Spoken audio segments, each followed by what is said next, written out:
Je dois humblement avouer devant vous que je suis un piètre jardinier. J'admire souvent la pelouse de mes voisins et je me demande comment ça se fait que eux, ils aient une si jolie pelouse et que la mienne, elle est toujours pas terrible.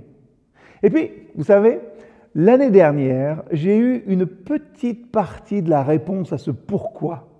Mon voisin à côté n'a pas planté des graines, mais il a fait poser des plaques de gazon.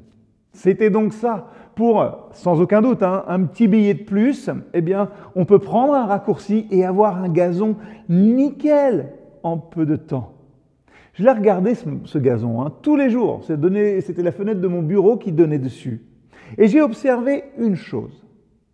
Si des plaques de pelouse, ça fait un beau jardin, plus vite que les graines, plus vite, ce n'est pas toujours mieux.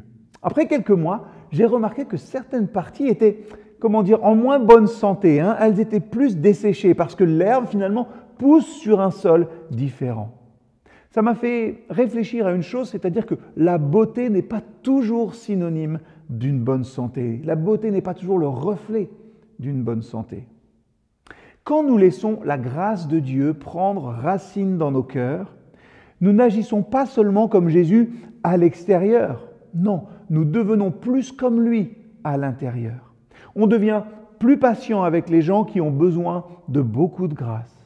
On est moins intéressé par notre image et plus intéressé par les gens, peut-être qui sont rejetés par le monde. Laissez-moi vous dire une chose aujourd'hui. Dieu vous a planté là où il vous veut. N'enviez pas la pelouse de votre voisin ou ne souhaitez pas pousser à un rythme différent. Oui, c'est vrai, nous pourrions tous et toutes peut-être paraître plus spirituels si nous faisions semblant. Mais nos raccourcis finiront toujours par être découverts et surtout, nous deviendrons cette pelouse inégale avec des parties toutes desséchées. Ne plantez pas de gazon si Dieu veut simplement que vous plantiez une petite graine. Comment vivre ce que l'on croit?